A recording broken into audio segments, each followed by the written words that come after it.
did a lot of research when looking into getting my first reptile, of which reptile I should get, and if I should be in the lizard category, in the snake category, or even the turtle category.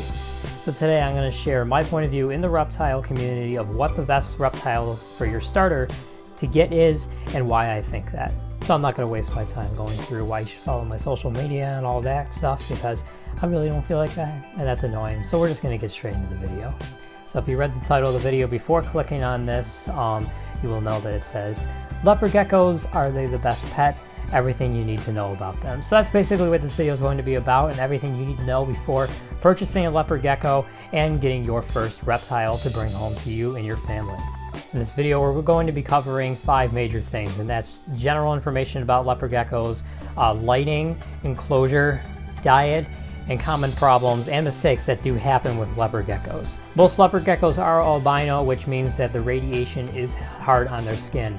Also, they have night vision, and they also have hard times finding somewhere to burrow in or hide in during the day. So mostly during the time in the desert, they will sleep during the day and come out at night, also known as nocturnal animals. It's also a thing that they practice to stay away from predators and to not be as seen during the day, because most animals and predators are out during the day, like other reptiles and snakes, and their most common predators are snakes, hawks, different kinds of birds, foxes, all that kind of stuff, and those are obviously going to be out during the day rather than at night.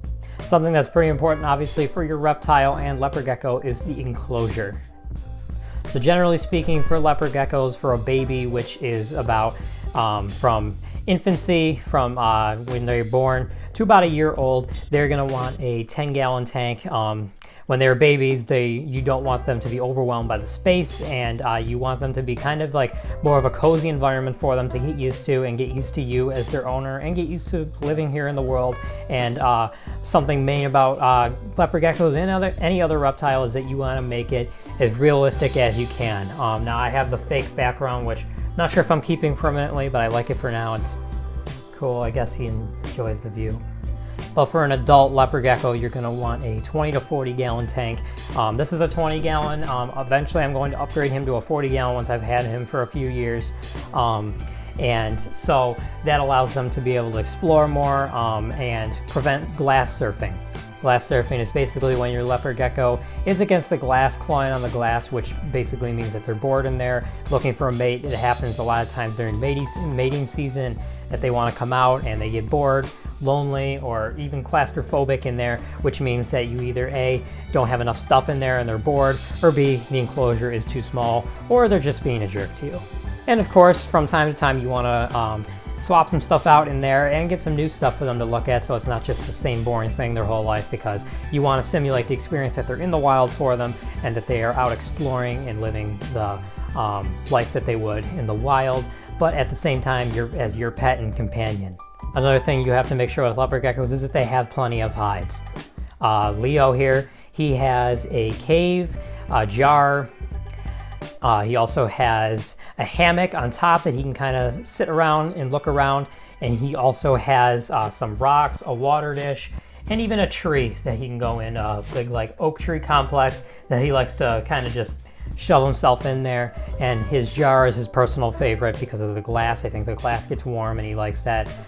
So anything warm, basically, leopard geckos will like. There are many common mistakes for the leopard gecko's diet. Leopard geckos cannot eat fruits or vegetables because most fruit and vegetables are too acidic for them, and they cannot digest it properly. Their stomachs are mainly made to digest stuff like meat. So that includes stuff like mealworms and other insects. So picture like a tomato and how acidic it is, and then picture eating that tomato and not being able to digest it properly. So of course they are going to have a lot of problems digesting it, which can lead to bloody stool and can lead to other health problems down the road.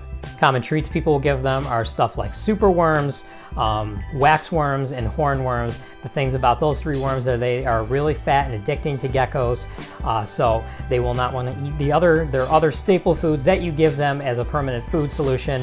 I do not recommend those. Nobody really recommends those because those can become very addicting to them and can lead to a fat gecko. Common things people feed their leopard geckos are mealworms, which is what I feed Leo here. You can get mealworms for pretty cheap at any pet store that sells them. They're usually about $5 at the most for a 100 pack of them, or you can get a 50 pack of them or a 500 pack of them. Just know that the mealworms are going to at one point expire and die, and also if you keep them out at room temperature too long, they will turn into large beetles eventually. So if you don't want beetles in your house, I highly recommend don't doing that. But mealworms are more of a fat to leopard geckos, so you don't want that as a permanent food source. You want some other foods to mix in there, like crickets and locusts and dubia roaches. Those are some other common ones that you can feed your leopard gecko. Leopard geckos mainly store everything that they eat and all the energy and protein they get from it in their tails. So the fatter the tail for a gecko, the better. If your gecko is about a year old and has a real thin tail, most likely there is a problem like parasites, an illness, a virus, or he just doesn't want to eat and needs some help, so you may need to schedule a vet appointment, or you may need to just keep track of him and see if he's eating. He may have some sort of problem storing his energy or some sort of problem digesting, but mainly leopard geckos, everything is stored in the tail. So the tail is the most important part of them, which is why when they drop their tail, they can get very sick and even die. Leopard geckos drop their tails when they feel that they're in extreme danger. So for example, if I were to pick up Leo and he were to come out and he thought he was in extreme danger, like I was a predator coming to kill him and take him home to my bird's nest, then he would drop his tail. It's a survival instinct that they can do to distract the predator, because the tail actually keeps moving for up to a few hours after it is dropped. A rather smart mechanism that they have for survival, but of course you don't want them doing that as a pet in captivity, because that can result in a lot of bad health problems. The tail will grow back eventually, but never to its full size, and sometimes the tail can even grow two different ways, and you can end up with like a big lump on the tail. So a tail on a leopard gecko, in conclusion, is very important. Now, one of the most important things when feeding leopard geckos is dusting it. Dusting it basically means that you take something called Repticalcium and you sprinkle it or dust it on the food.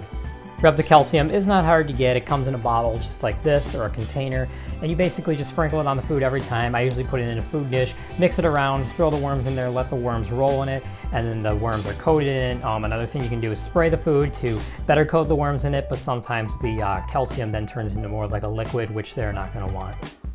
For a baby leopard gecko, you're going to want to dust them almost every meal, because of course the calcium is what's going to help them grow and help their tails grow and help them live a longer life once they are fully grown. For adult leopard geckos, you're going to want to do it about once or twice a week. I usually do it about 2 feedings a week for my guy Leo over here, and that allows him to get some calcium, but not too much. If you overload on the calcium, they will start to form little calcium sacs usually under their arms and their armpits, and it's a simple fix. Basically, all you can do, and what usually fixes it is just simply cut back their calcium, not give them as much. You know, if you're giving it every week, maybe try every other week until those go away. They're not that bad, but I doubt they're that comfortable, and they're not that, you know, nice looking. So for your leopard gecko's health and for comfort, just make sure you're not giving too much calcium or too little. And then what I always do is I leave calcium in the dish for him to eat. I leave it in the lid of his jar. He likes to lick it up sometimes at night and stuff, so they do know that it's calcium, in case you're wondering. It's not just a white powder to them. They do know that it's calcium, and they do like to eat it just straight up, because they know they're getting nutrients and health beneficials from them. Common mistakes that are also made with leopard geckos is the lighting. Now, I'm soon going to be upgrading my lighting, because the lighting I have right now is more of a starter set that I got with the tank here. This tank is just from PetSmart. The tank doesn't really matter where you get it. I'll make a future video of where you should get your leopard gecko, but I highly recommend getting the actual gecko from a breeder or a private seller. But I have 2 different lights for Leo. I have a UVB light, which is basically an LED basking bulb that shines down, gives a little heat, but not too much, because it is LED, and it's mainly just for to see and basking in it. And then I have a standard UV light, which is of course a heat lamp, which heats the enclosure to about 85 to 90 degrees. That's the general temperature you want your enclosure at during the day. At night, your enclosure should be anywhere from 60 to 70 degrees, you know, like it would be at night. You want to simulate that experience of it getting cooler at night, and the humidity will also go up at night. On one side of your enclosure, you're going to want to have a humid side, which is usually where the hide and heat pack is. I'll get to the heat pack in a moment, and then just a regular warm side where the temperature is warm and the humidity is low. Heat packs are important for geckos. They usually sleep on them during the day.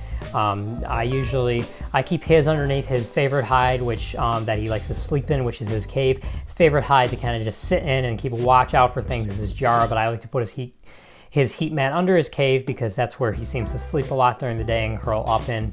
Another thing I do recommend is a timer so that you don't forget or don't have to get up in the morning early or get up at night if you're doing something and have to be home to switch on and off the light. For example, I work at Tops. I'm a grocery store employee, so I work front end, so I work a lot. So sometimes I'll have somebody like my father or sister turn off the light for me, but now I have a timer that controls the light that it turns on automatically around 9 in the morning and turns off automatically around 6 in the evening. Leopard geckos can't see that well when the light is on because they do have night vision, so they're kind of blinded by the light, so the light is more for their warmth and for their skin and to help them shed and all that. But it's mainly for their health, and they will come out when the light turns off usually because it is the sun to them. So usually when the light shuts off at 6, he comes right out and he'll be active all the way until morning then. But all leopard geckos are different. The last thing, most important thing I'm going to cover is common mistakes and common problems with leopard geckos. Metabolic bone disease, one of the main problems with leopard geckos. Metabolic bone disease is basically like arthritis for geckos when a bone completely folds in half or it just doesn't grow properly and it affects their walking and their skeletal structure. The thing about bones is that you can't really change them, so mainly it's caused by improper lighting and an improper diet when they are babies. So if you're not dusting the food, or if you're just feeding the same insect every day without dusting it or not turning on and off the light properly and not enough times or not at the right time, it can result in metabolic bone disease.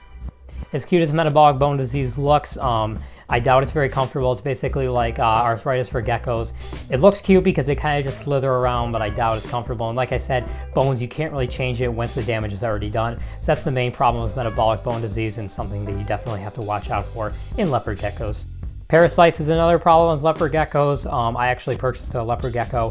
This is my second gecko. I purchased one after Christmas at PetSmart that was parasitic from the second I got it, and I didn't know until it was too late. So that sucks. Parasites, as you know, are things that enter their body that are foreign, and a lot of times they are like little tiny insects or other things that feed off of their blood and usually live in their stomach or intestines and eat the food and nutrients that come in, leading them to starve. Some common red flags for parasites is bloody stool, pooping all over the cage. One thing with leopard geckos is that they usually poop in the same spot, like his is back in the corner of the cage behind his tree. He always poops back there, so it's nice to clean the cage. I always know where to look. But if they're pooping all over the cage and if it's more of a runny, watery, and red stool, then that definitely means that he or she may either have a parasite, a virus, or some other concern that you do want to get them checked out for and keep an eye on them for. Improper diets, which I discussed earlier in the video, is feeding too many of the same insects, such as things that are supposed to be treats like superworms or waxworms or hornworms that have too much fat in them that do result in the geckos to get obese and fat, which does shorten their life and affect their walking capabilities. Last thing I'm going to cover for this video is shedding and stuck shed.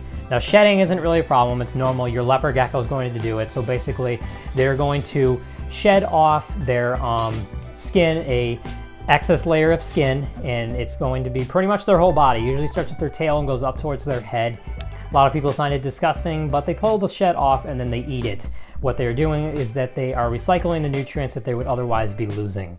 If your leopard gecko isn't eating its shed, it's nothing to be concerned about. It may just be fasting itself, and also they don't eat that much of their regular diet when they are shedding. But the main thing you have to watch out for when they're shedding is stuck shed. Most common places for stuck shed is near the eyes, mouth, nose, and the feet. The problem with this is you're probably wondering what could happen. Not much. However, picture it like a rubber band that you wrap super tightly around your finger. Eventually the finger is going to lose circulation. What can happen with this, with leopard geckos and other reptiles, is if it's on there for too long, the toe or finger or whatever it's stuck on can actually fall off eventually. So you definitely want to make sure that they get all their shed off. A bath is recommended, and also spraying them when they're shedding to prevent that from happening can definitely go a long way. Well, I've covered pretty much everything that I wanted to cover. If you guys have any questions, feel free to ask in the comments, email me. I mean, I'm no reptile expert. I'm just telling you what I've learned from other people and the expertise that I know, even though I just said I'm not an expert, I guess. But what's most important with leopard geckos is that you give them the most fulfilling and enriching life as you can. You want to make it as realistic as you can, and you want to make sure that they're not just surviving, but they are also living, meaning that they're not hiding in fear all the time, but living a nice, relaxing life with you and can be your forever pet. If you like this video, please hit the like button and comment for more reptile videos. But as always, have a great day, everybody, and I'll see you guys next time here in my room with Leo here on Tyler Doran Productions. See you guys later.